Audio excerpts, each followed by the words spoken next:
우리가 믿는 믿음이 도대체 무엇이고 우리가 또 살아가고 있는 그 신앙이 무엇인가 그렇게 누군가 묻는다면 우리는 모두가 일관적으로 기독교 신앙은 믿음은 사랑입니다. 그렇게 이야기를 할 것입니다.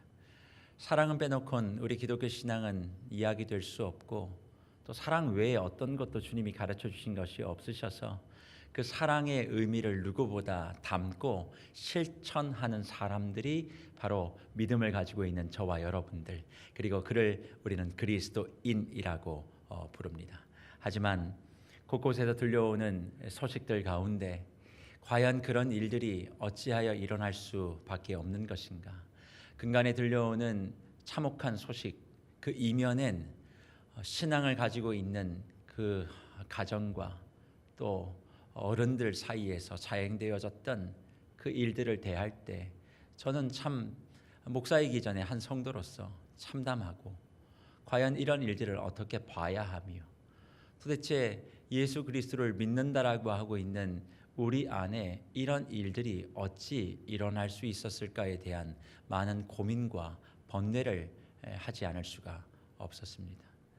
도대체 그렇게 많이 들었던 사랑, 많이 외웠던 말씀, 왜 우리는 그 말씀을 그렇게 듣고도 학습하고도 배웠음에도 불구하고 이런 일들의 중심에 예수 믿는다라고 하는 사람들이 자리할 수밖에 없는 것일까?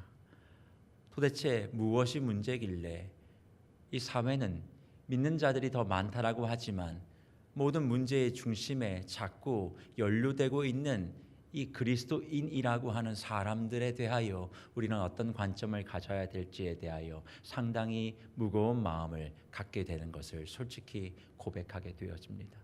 왜 이런 일들이 일어나게 되는 것일까?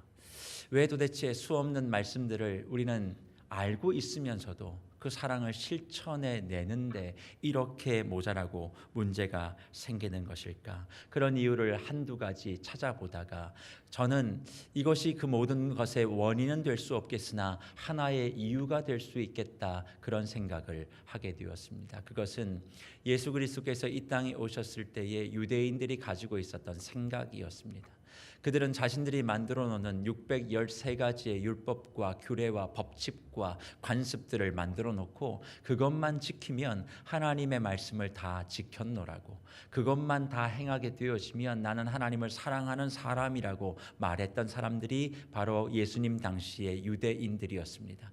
그러기에 그들이 어떤 상태와 어떤 여건인지는 중요하지 않고 지금 자기가 만들어 놓는 그 규칙을 지켰는가 지키지 않는가, 그것에 자신들의 목숨을 다 걸었어요.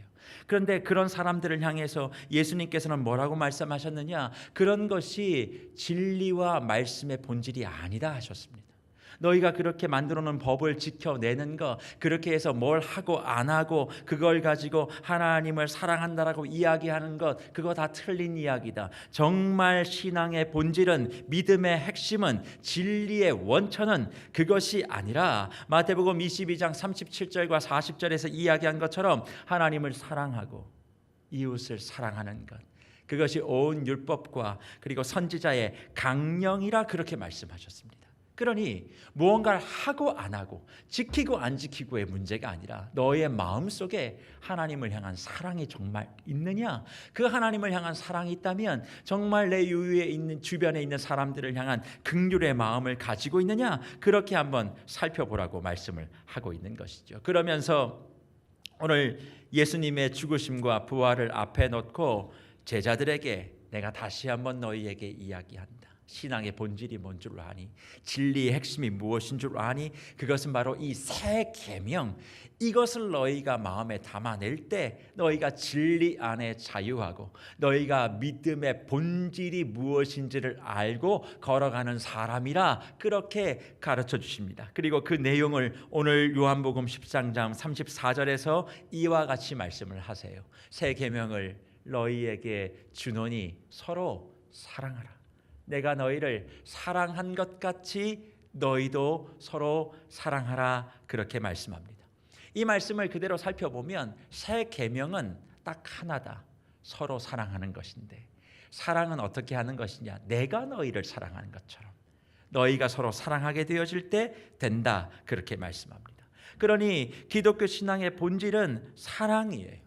율법을 우리에게 주신 것도 그 핵심에는 사랑이 있을 뿐입니다. 그러니 사랑이 사라진 계명, 사랑이 사라진 무언가를 지키고 행하는 것은 아무런 의미가 없다라는 것이지요. 그러면 저는 우리 성도님들에게 오늘 이 시간 이것을 질문해 보고 싶습니다. 도대체 기독교 신앙에서 말하고 있는 이 세 계명, 예수님이 그렇게 한 것처럼 서로 사랑하라고 하는 이 내용의 핵심이 무엇인가 하는 것입니다. 얼마나 교회에서 많은 사랑을 이야기하고 많은 사랑을 가르쳤습니까? 그런데 그 사랑의 가르침의 내용이 오늘 본문의 말씀이라면 도대체 예수님이 주신 이 서로 사랑의 의미가 무엇인가? 예수님이 믿음이라고 하는 것이 이 사랑이야 라고 정의해 주셨음에도 불구하고 여전히 우리는 사랑에 목말라 있고 그 사랑을 실천하지 못하고, 그리고 믿음 있는 자 같으나 여전히 불안과 염려 속에 살아갈 수밖에 없는 그 이유가 도대체 무엇일까? 한번 오늘 말씀을 통해 살펴보기를 원합니다. 해서 오늘 저는 요한복음 13장 31절부터 35절까지의 말씀을 통하여 예수님이 다시 한번 우리에게 허락하여 주신 이 세 계명, 서로 사랑의 실체가 무엇인지를 한번 생각해보고 2021년 세계로 교회가 나아가야 할 목회의 방향, 곧 사랑이 도대체 무엇인지, 사랑 목회라는 것이 도대체 무엇인지를 한번 생각해보며 은혜를 나누는 시간들을 가지고자 합니다. 첫 번째로 이 세 계명 서로 사랑을 이해하기 위해선 이 말씀이 가르쳐졌던 상황들을 먼저 이해할 필요가 있습니다. 제가 누누이 말씀드리지만 성경은, 또 예수님의 말씀은 상황을 무시하고 툭툭 던지는 말씀을 기록한 것이 아닙니다. 다 그 상황과 목적을 가지고 던진 말씀이에 다 의미가 있어요. 그러면 요한복음 13장에 나오는 이 너희를 사랑한 것 같이 너희도 서로 사랑하시라고 하는 이 말씀은 어디로부터 나온 것일까? 13장의 내용을 잘 살펴보면 요한복음 13장의 출발은 예수님이 제자들의 발을 씻겨주는 것으로부터 출발합니다. 우리가 잘 알고 있는 세족식이에요. 스승이 제자들의 발을 씻어주는 일은 그 당시엔 상상도 할 수 없는 일입니다. 그럼에도 불구하고 내가 너희의 발을 씻어주는 것처럼 너희가 서로 사랑해야 한다, 그런 이야기를 계속 이어가는 과정 속에 베드로가 이렇게 물어봅니다. 예수님, 도대체 예수님이 우리 중에 누가 배신해서 예수님을 파는 거예요? 도대체 그걸 좀 알려줘 보세요. 그런 질문을 던져요. 그러니까 예수님께서 그 질문을 받으시고 뭐라고 이야기를 하냐면 오늘 본문 26절과 27절에 이렇게 말씀하시는 겁니다. 예수께서 대답하시되 내가 떡 한 조각을 적셔다가 주는 자가 그니라 하시고 또 곧 한 조각을 적셔서 가룟 시몬의 아들 유다에게 주시니 조각을 받은 후 곧 사단이 그 속에 들어간지라. 이에 예수께서 유다에게 이르시되 내가 하는 일을 속히 하라, 그렇게 말씀하십니다. 그러니까 베드로의 질문은 예수님이 말씀만 하시면 내가 그 사람을 설득하든지 아니면 가로막든지 어떻게 해서 예수님이 죽음으로 가는 길을 내가 막아야지요. 그런 질문을 지금 하고 있는데 예수님께서는 떡 한 조각을 접어서 가룟 유다에게 주시면서 말씀하시는 겁니다. 그런데 그 떡 조각을 받았던 가룟 유다가 어떻게 행동합니까? 오늘 본문 30절 말씀에 보니까 이렇게 행동합니다. 유다가 그 조각을 받고 곧 나가니 밤이더라, 그렇게 말씀하시는 거죠. 그러니까 2000년 전 예수님이 세족식했던 그 상황 속에 한번 우리가 들어가 보자고요. 정말 허리에 수건을 메고 제자들의 발을 씻겨주면서 십자가의 죽으심과 부활을 준비하고 계신 주님이 마지막 유언과도 같은 메시지를 제자들에게 전하고 있는 것입니다. 그런데 그 말씀을 나누고 있는 그 시간, 그 자리, 예수님의 그 눈빛을 가룟 유다는 견디지 못하고 말씀 중에 나가버리세요. 이미 주님은 나를 팔 자가 있다라고 말씀하시며 내 떡을 받는 자가 그 사람이다라고 말씀하시며 가룟 유다에게 그 떡을 전해주시며 눈으로 말씀하셨을 겁니다. 이제 멈춰라.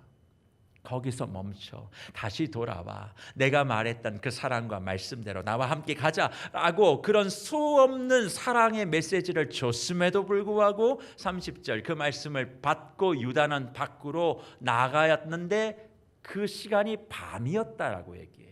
이게 굉장히 중요한 모티브를 우리에게 설명합니다. 그게 무슨 의미냐면 요한복음은 예수님을 빛으로 오신 예수님이라고 설명해요.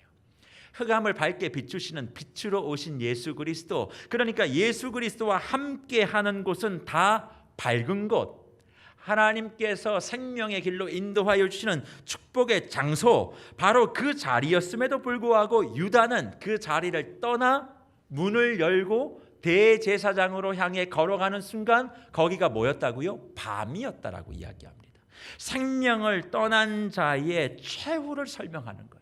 빛 대신 예수 그리스도와 함께하지 못하고 다른 것을 선택하는 사람, 바로 가룟 유다는 죽음을 향해 걸어가는 사람이다라고 요한복음이 우리에게 말씀합니다. 그러니까 생명의 빛, 진리의 빛, 사랑의 빛 안에서 3년을 품어내었던 자식과도 같은 제자 유다가 그 사랑의 품을 떠나 공을 들이고 은혜를 베풀었음에도 불구하고 배신과 배반의 자리로 문을 열고 걸어가는 그 뒷모습을 바라보면서 주님이 하시는 말씀이 너무나 기가 막힌 거예요. 한번 생각해 보세요. 내가 그렇게 은혜를 베풀고 사랑을 베푸고 모든 것을 다 했는데 그 은혜를 베풀어 줬던 예수 그리스도를 죽이겠다고 지금 나가는 거예요. 팔아버리겠다고 나가는 거예요. 그러면 예수님의 입장에서는 그 걸음을 막아야 되지 않겠습니까? 막아야죠. 왜요? 나를 해하려고 하고 나를 죽이는 걸 뻔히 다 아는데 그 사람의 뒷모습을 바라보면서 막지 않습니다. 그냥 베드로에게 야 유다가 나 죽이러 간다, 나 팔러 간다라고 언급만 줬어도 베드로가 가만히 뒀겠습니까? 우리의 아들 요한에게 흘리게만 했어도 그 성격 급한 요한이 가룟 유다를 그냥 뒀겠습니까? 그런데 그렇게 하지 않으시고 배반하는 자신의 제자를 눈으로 바라보시면서 이렇게 말씀하세요. 오늘 본문 35절의 말씀입니다. 너희가 서로 사랑하면 이로써 모든 사람이 너희가 내 제자인 줄 알리라. 그렇게 말씀하세요. 배신하는 유다, 내가 사랑을 베풀고 에너지를 다 쏟고 은혜를 선대했음에도 불구하고 3년을 공을 들인 사랑하는 제자가 배신하는 현장에서 너희가 서로 사랑하면 이로써 모든 사람이 내 제자인 줄 알리라 말씀하시며 사랑의 본질이 무엇인지를 저와 여러분에게 설명해 주고 있는 것입니다. 그리고 그 사랑의 본질이 말이 아니라 사랑의 핵심이 무엇인지를 깨닫는 사람, 그래서 그 사랑을 이 땅 가운데 실천해내는 사람만이 뭐라고요? 내 제자가 된다라고 말씀하고 있습니다. 그래서 저는 오늘 이 본문을 통해서 먼저 우리 성도님들이 도전받아야 될 내용들이 있다라고 생각해요. 제자는 실력과 능력으로 되는 것이 절대 아니라는 것이죠. 사실 실력과 능력으로 된다면 제자 되어야 될 사람은 가룟 유다 외에는 아무도 없습니다. 왜요? 그는 12명이 함께 있던 제자 공동체의 돈꾀를 맡았던 사람입니다. 회계를 맡았던 사람이에요. 셈이 빨랐어요. 지혜가 빨랐어요. 민첩했어요. 누구보다 정보가 가득했어요. 어떻게 하면 3년의 생활을 굶지 않고 살아가야 될지에 대한 방법과 노하우를 터득하고 있었던 사람이 가룟 유다였습니다. 어떤 제자보다 영민하고 영특했던 사람, 그러나 그는 생명의 빛을 떠나 죽음의 길을 선택하였고 제자로서의 명예도 스스로 던져 죽음 가운데 머물렀던 사람입니다. 주님은 그 사람을 택하지 않으셨습니다. 실력이 있고 능력이 있었음에도 불구하고 주님은 그런 능력 있는 자, 실력 있는 자, 무언가를 소유한 자, 무언가를 가진 자가 아니라 사랑하는 자, 사랑을 머금는 자, 사랑을 베풀어낼 수 있는 그 사람을 제자로 택하겠다, 그렇게 말씀하시는 것이죠. 그래서 요한계시록 2장의 말씀을 떠올려 보십시오. 7개의 아름다운 초대교회를 설명하시면서 하나님의 진리를 보수하고 인내하며 모든 행위에서 하나님이 기뻐하실 것만 선택했던 성실과 신실의 아이콘이었던 에베소 교회를 향해 예수님께서 책망하셨습니다. 책망의 이유를 계시록 2장 4절에서 말씀하시면서 뭐라고 얘기하십니까? 모든 것이 다 있으나 너는 첫사랑을 잃어버렸기 때문에 책망을 받게 된 것이죠. 모든 걸 다 가져도 사랑이 빠지면 주의 선택을 받을 수가 없습니다. 모든 것이 다 부족해도 그 사랑이 있으면 주님께서 찾으시고 그 사람을 통하여 역사하시겠다 말씀하시는 겁니다. 그러기에 예수님의 제자가 되기를 사모하며 이 자리에 앉아 계시는 우리 세계로교회의 모든 뭇별들은 이 시간 기대하시고 소망하셔야 돼요. 주님, 내가 제자가 되고 싶습니다. 그 제자가 되기 위하여 나는 가진 것이 없습니다. 나는 실력도 부족합니다. 허나 내겐 주님을 사랑하는 마음이 있습니다. 그 사랑의 마음을 내게 부어주시고 그 사랑으로 내가 충만케 되게 하여 주시옵소서. 그래서 주의 제자로 일평생 살게 하여 주시옵소서. 그것을 마음에 품고 주님 안에 그것을 꿈꾸는 저와 여러분이 되시기를 간절히 축복합니다. 그렇다면 그 사랑, 그 사랑의 본질과 핵심은 무엇일까요? 오늘 35절 말씀에 너희가 서로 사랑하면 이로써 모든 사람이 너희가 내 제자인 줄 알리라 하시면서 주셨던 그 사랑의 본질은 다른 것이 아닙니다. 지금 이 말씀이 어떤 상황 속에 기록되어졌다고요? 유다가 예수님을 배신하고 죽이기 위하여 팔로 가는 그 뒷모습을 보시며 주님이 말씀하고 있는 것입니다. 그러니 사랑의 본질, 예수님이 말씀하시는 사랑해라, 서로 사랑해라, 내가 너희에게 그렇게 한 것 같이 너희도 서로 사랑하라고 하는 그 사랑의 핵심은 유다의 모습을 사랑하는 것입니다. 배신하고 상처 주고 내가 쏟았던 사랑과 은혜와 긍휼과 에너지를 송두리째 뺏어가는 그 유다를 사랑하는 것이 본질이라는 거예요. 그래서 성도 여러분, 요즘 세상과도 같이 사랑이 홍수와 범람을 이루고 있는 시대가 어디 있겠습니까? TV를 켜면 다 사랑이라고 합니다.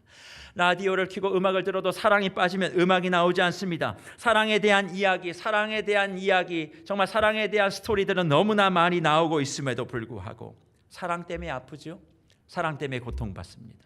사랑 때문에 상처받습니다. 사랑 때문에 전쟁까지도 불사하는 것이 인류의 역사였습니다. 도대체 사랑은 그렇게 많이 이야기되어지고 사랑은 많이 외쳐짐에도 불구하고 왜 세상은 점점 더 고립되어지고 갈증하고 점점 더 세상은 더 어두움 그 밤으로 들어가고 있는 것일까요? 이유는 딱 하나예요. 하나님이 말씀하여 주셨던 사랑의 본질과 상관없는 사랑을 이야기하고 그 사랑을 서로 나누고 있기 때문에 그렇습니다. 그러면 예수님의 사랑이라는 것이 도대체 무엇입니까? 나만 좋고 내가 편하고 내가 하고 싶은 사랑이 아닌 것입니다. 배반자, 배신자, 상처자까지도 품어 안아내는 그 사랑을 직접 보여주십니다. 내가 이것 때문에 온 거야. 내가 너희들이 나를 배신한 걸 알아. 사실 가룟 유다만 배신했습니까?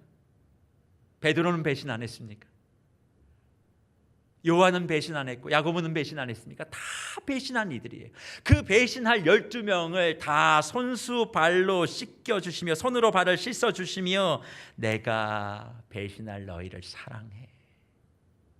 내가 너희를 축복해. 그래서 내가 너희에게 말하는 사랑의 핵심은 나 좋자고 하는 사랑, 내가 편한 사랑이 아니라 원수까지도 품어내는 그 사랑을 해야 그게 진짜 나의 제자가 될 수 있다. 그렇게 말씀하고 계시는 거예요. 그러면 이 말씀을 듣는 순간 이런 질문이 나오지 않습니까? 목사님, 맞아요. 엄청 많이 들었어요. 사랑해야 된다. 원수까지 사랑해야 된다. 저도 많이 들었고 많이 배웠고 그러고 싶어요. 그런데 그 사람이 내 눈앞에 나타나면 너무 고통스럽죠. 사랑해낸다는 것이 쉽지 않지요. 내 삶을 그렇게 힘들게 하고 상처했던 그 사람을 내가 어떻게 눈앞에서 한 번에 단박에 그것을 품어 안을 수 있습니까? 그렇다면 이 말씀에 의거하여 본다면 결국 나는 예수의 제자가 되는 것은 불가능한 일이네요, 목사님. 저 그러면 어떻게 살아야 됩니까? 이렇게 질문하시는 분이 또 계실 거고, 또 어떤 분들은 목사님 정말 애를 쓰고는 있는데 잘 안 됩니다. 그런데 어떻게 하면 좀 될 수 있겠습니까? 사랑도 훈련받으면 좀 되는 것입니까? 내가 좀 뭔가 애를 쓰고 노력하면 그것도 될 수 있을까요? 이런 질문들도 있을 수 있다고 생각합니다. 허나 성경은 그런 사랑을 할 수 있는 방법을 이미 우리에게 제시해 주셨어요. 내가 애쓰고 노력해서 얻어지는 사랑이 아니라 이것을 통해 너희가 예수님이 보여줬던 유다까지 품어내는 사랑을 간직할 수 있다라고 말씀하십니다. 그 말씀이 어디에 기록되어 있습니까? 요한일서 2장 5절에 이렇게 말씀합니다. 누구든지 그의 말씀을 지키는 자는 하나님의 사랑이 참으로 그 속에서 온전하게 되었나니 이로써 우리가 그의 안에 있는 줄을 아노라 말씀하고 계십니다. 그러니까 주님이 보여주셨던 사랑을 실천함으로 제자 되어지는 첫 걸음은 하나님의 사랑으로 내가 먼저 온전하게 되어지는 거예요. 좀 더 쉽게 설명을 하다 보면 하나님의 말씀이 내 안에 가득하게 들어와서 하나님의 사랑으로 내가 만족해버리는 거예요.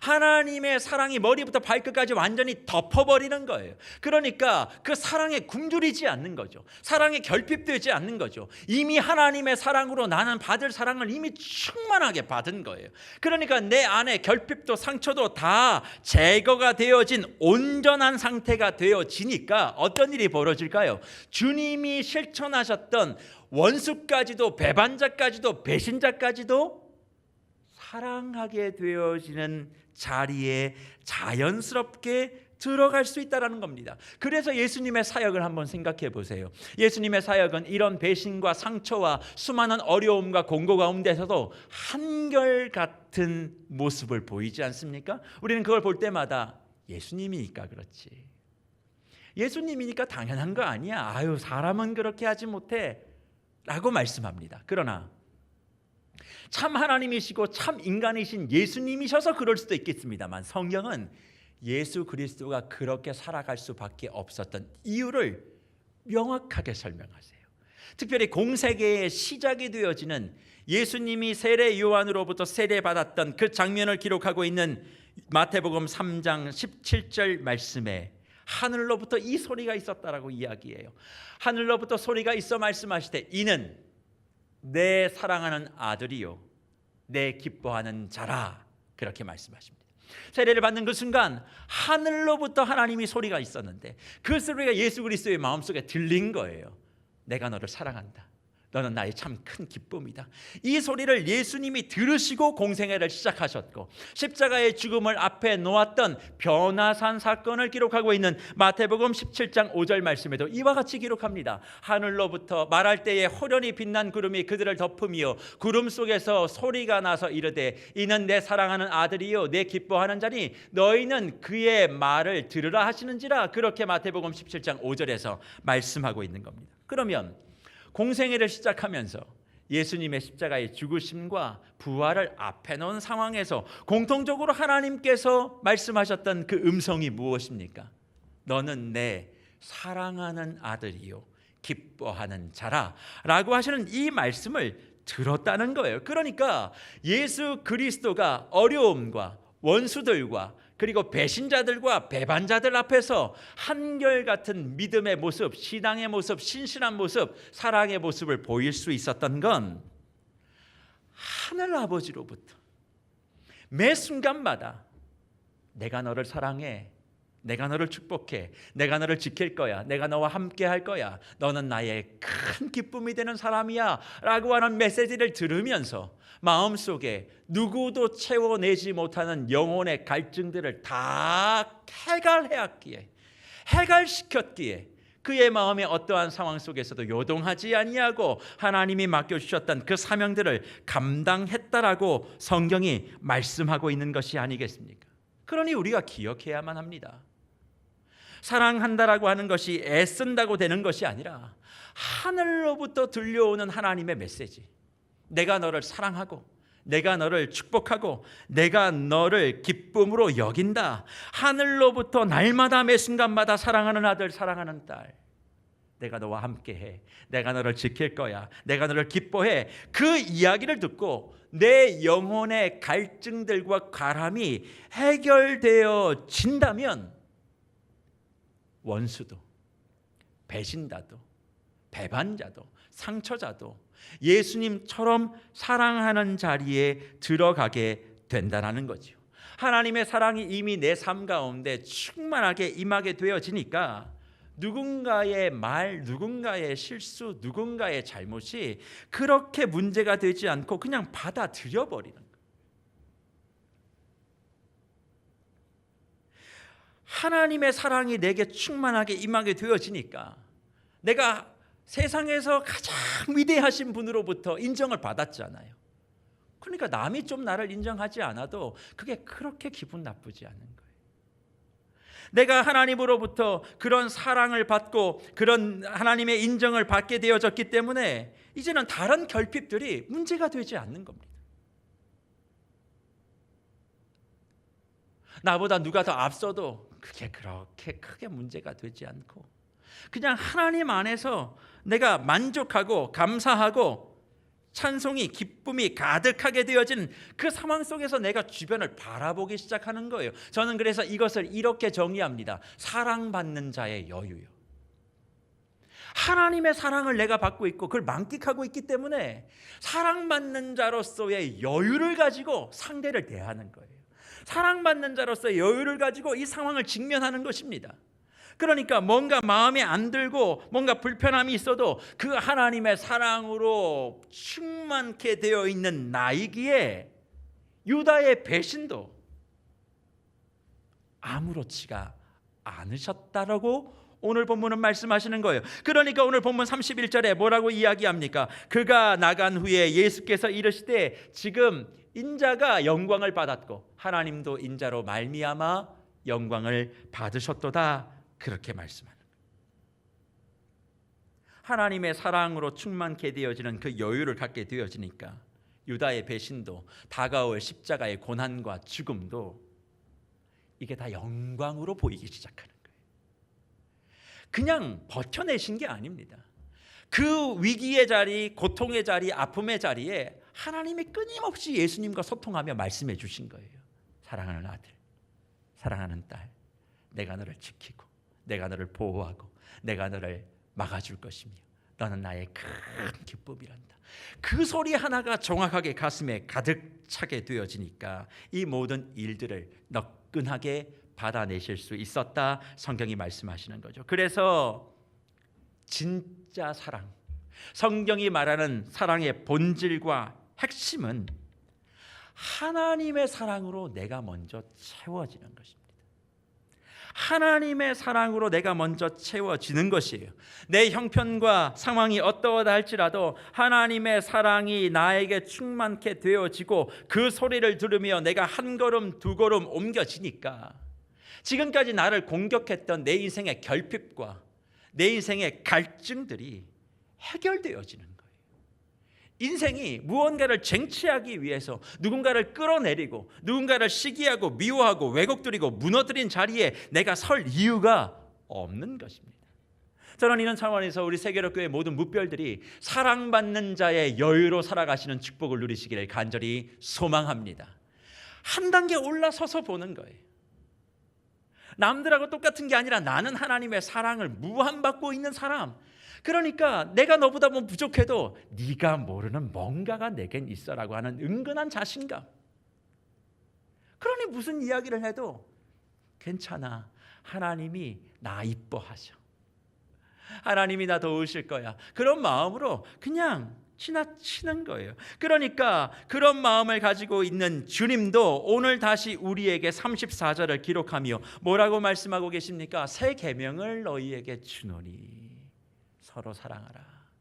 내가 너희를 사랑한 것 같이 너희도 서로 사랑하라. 그렇게 말씀하고 있는 것이 아니겠습니까? 그렇다면 저는 우리 세계로 묵별들에게 이런 질문을 던지고 싶습니다. 정말 우리는 요한복음 13장 34절에서 이야기하고 있는 그 사랑을 담아 사랑하고 있습니까? 오랜 동안 신앙생활을 해오며 교회 생활을 해오며 사랑에 대한 이야기를 너무나 많이 들었지만 정말 주님께서 말씀하고 계시는 이 사랑의 핵심, 진짜 사랑의 가치를 가지고 우리는 사랑하고 있을까요? 그렇게 사랑할 때만이 너희가 내 제자가 된 줄을 세상이 알 것이다 말씀했음에도 불구하고 왜 세상은 지금 교회를 향하여, 제자된 우리를 향하여 너희가 진짜 참 제자야, 너희가 예수를 따르는 사람이라고 말하지 않고 다른 가시돋친 이야기들을 우리에게 던지고 있을까요? 혹시 그 이유가 이런 사랑이 우리에게 없기 때문은 아닐까요? 성도 여러분, 우리가 인정해야 될 것이 한 가지 있어요. 그건 뭐냐면 교회는 결코 세상보다 앞설 수 없다는 겁니다. 오해는 하지 말고 들으세요. 이 말은 어떤 의미냐면 모든 면에서 교회는 세상을 이길 수가 없습니다. 재력도 부족해요. 지식도 부족해요. 경험도 부족해요. 모든 면에서 다 부족합니다. 하지만 모든 것이 다 부족해서 세상보다 뒤떨어지지만 세상이 가지고 있는 모든 것보다 정말 가장 중요한 한 가지를 우리가 가지고 있기에, 그것을 교회만이 할 수 있기에 주님은 이 세상에 교회를 세우셔서 교회를 통하여 이 세상을 구원해 내실 계획을 갖고 계셨던 겁니다. 세상은 갖지 못했지만 교회만이 가질 수 있는 그것이 무엇입니까? 바로 사랑입니다. 그런데 그 사랑은 세상이 이야기하는 사랑이 아니라 하나님의 사랑을 받은 자만이 할 수 있는 사랑, 하나님의 사랑과 하늘의 소리를 들으면서 살아낼 수 있는 사람만이 할 수 있는 사랑, 그것을 교회가 가지고 있기에 세상의 소망은 교회가 되는 거예요. 만약 세상보다 더 많은 것을 가질 능력을 먼저 생각하시며 세상을 구원할 계획을 가지셨다면 대단한 학식이 있는 학교나 재력이 있는 기업들을 택해서 하나님이 세상을 구원하셨겠죠. 그러나 그런 것들이 아니라 교회를 통하여 그것을 하는 것은 바로 이 사랑의 비밀과 능력을 체험한 교회만이 이 세상을 새롭게 할 수 있다라고 주님이 생각하셨기 때문이 아니겠습니까? 그런데 이상하게도 교회가 이 교회됨의 핵심인 이 사랑을 포기하고 세상과 똑같아지려고 합니다. 예수 믿는 우리가 이 사랑보다 세상에서 이야기하고 있는 그 무엇인가를 더 추구하는 모습들을 많이 보게 되어집니다. 사랑 빼고 다 할 수 있는, 사랑 외에 다른 모든 것이 앞서는 그 세상과 동일하게 교회를 운영하려고 하고 교회를 세워가려고 합니다. 하나님의 사랑으로 배신자, 배반자, 원수자까지 사랑하는 것이 아니라 나와 좀 불편하고 나하고 좀 관계가 어려우면 가차없이 서로 간에 담을 쌓아버리는 것이죠.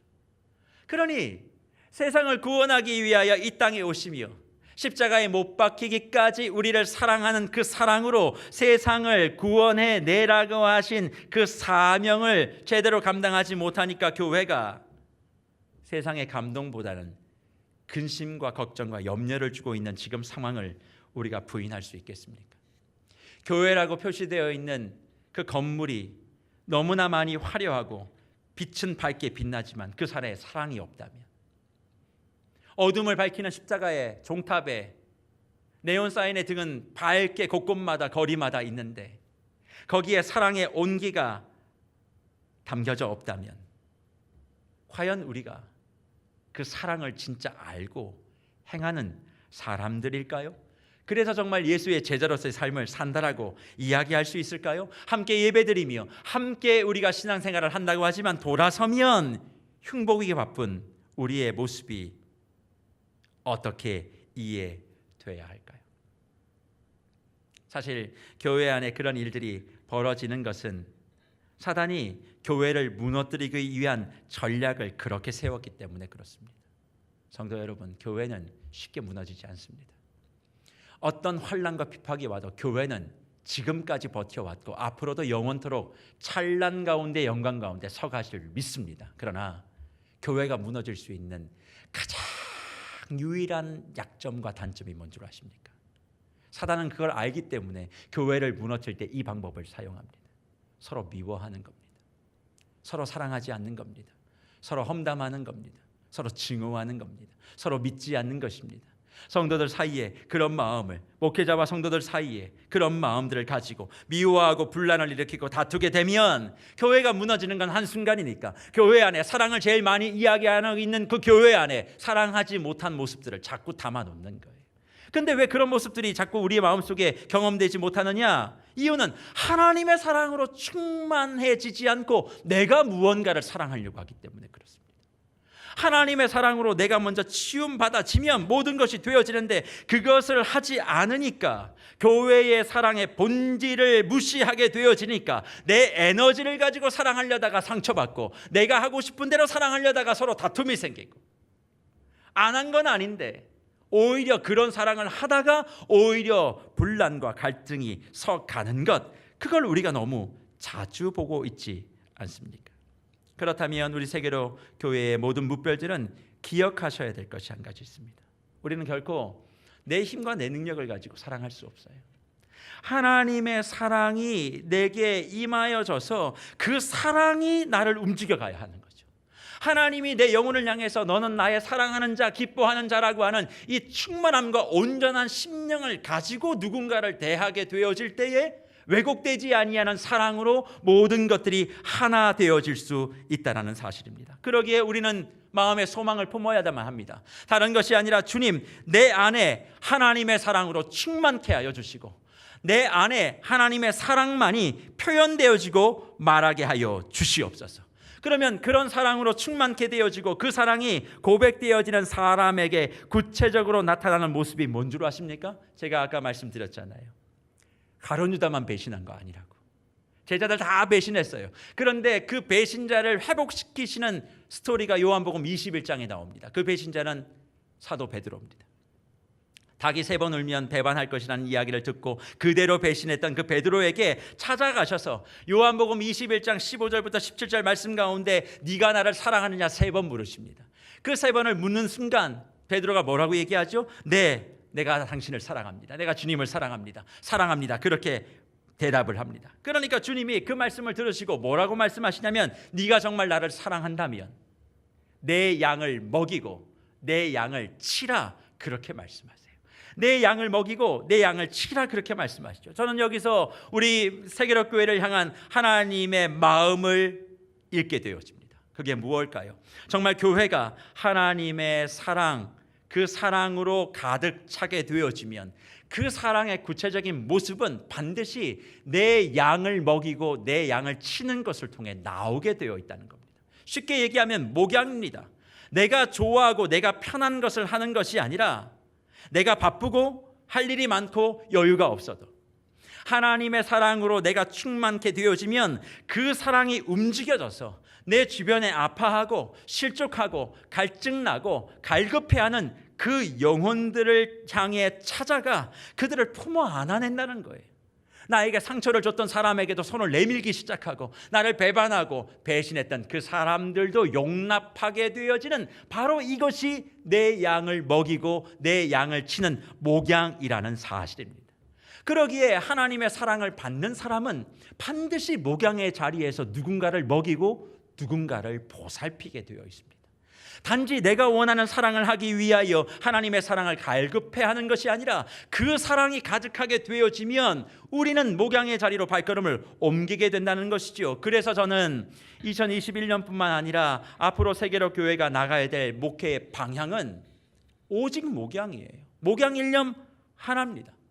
단지 성도를 조직화하고 관리하겠다는 것이 아니에요. 그건 세상이 하는 방법이에요. 그래서 교회의 목양이라는 것은 다른 게 아니라 하나님의 사랑으로 내가 충만케 되어지는 거예요. 하나님의 사랑으로 내가 먼저 충만히 공급받아 내 안에 상처와 갈등들이 정리되어 온전하게 되어지면 그 사람이 목회자든 순장이든 집사든 장로든 상관할 것 없이 누구나 성도와 순원들을 사랑하고 아끼게 되어지고 주님이 본을 보여주신 것처럼 서로 간에 오랜 생활 하다 보면 걸끄러운 게 왜 없겠어요. 근데 그 걸끄러움들이 눈 녹듯이 녹아지고 사라지며 그렇게 주님 안에서 서로의 부족한 부분들을 채워내고 살아가는 바로 이 목양의 모습이 예수 제자됨의 구체적인 모습이라는 것이고, 이런 모습을 통하여 우리의 가정도 교회도 살아나게 될 것이라 말씀하고 있는 것입니다. 그러니 하나님의 사랑을 머금고 서 있는 아내가 남편을, 하나님의 사랑으로 충만한 부모가 자녀를, 하나님의 사랑으로 충만한 자녀가 부모를 바라보는 순간 모든 마음속에 있는 상흔들이 다 사라지게 되어지고, 어떻게 하면 저 사람을 잘 돌보아 줄 수 있을까?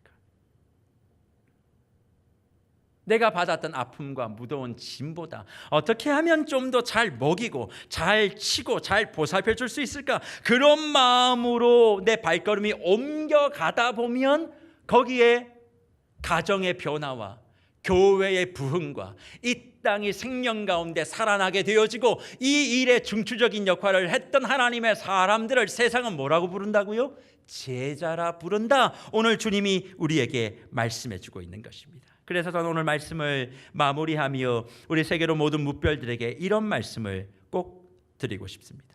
우리에게 가장 큰 문제는 사실 다른 게 아니었습니다.